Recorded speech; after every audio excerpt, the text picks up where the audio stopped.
घेतला पाहिजे। आणि मी आल्यापासून 11वी मध्ये आल्यापासून पाहत आहे की सरांचे प्रयत्न, अतोनात कष्ट, सगळे शिक्षक आणि सरांचे प्रयत्न हे खूप भारी आहेत।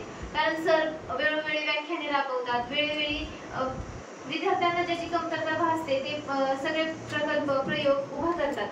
सरांनी आतापर्यंत खूप व्याख्याने राबवली, त्याच्यामधून खरंच विद्यार्थ्यांना एक मोटिवेशन भेटलं आणि जे खचतात, ज्यांना वाटतं की हे करू शकत नाही, ते व्याख्यानाच्या माध्यमातून पुन्हा उभा राहतात आणि पुन्हा एका हिमतीने जोमाने अभ्यास करण्याचं ठरवतात। माझ्या बाबतीत हे खूप वेळा असं झालं आहे की बरेचदा असे म्हणतात की हे नाही करू शकत, असं तेव्हा आत्मविश्वास कमी होतो। पण जेव्हा सरांनी ठेवलेली व्याख्यानं हे ऐकते तेव्हा खरंच खूप भारी वाटतं सर, आणि तेव्हा असं वाटतं की मी पण हे करू शकते। आणि सरांची श्रद्धा ही विद्यार्थ्यांना घडवण्यात आहे, त्यामुळेच हे कॉलेज आज इतक्या मोठ्या पदावरती गेलं आहे आणि इतकं गाजलं आहे की कारण की इथले शिक्षक, इथले सगळे स्टाफ आणि सरांचे विचार हे खूप भारी आहेत। कारण की ते पहिल्यापासूनच विद्यार्थ्यांना घडवण्याचे प्रयत्न करतात आणि विद्यार्थ्यांना मोठ्या पदावरती कसं नेलं जाईल किंवा एक समाजामध्ये वागण्यासाठी चांगला माणूस कसा बनवला जाईल याचा विचार करतात। धन्यवाद।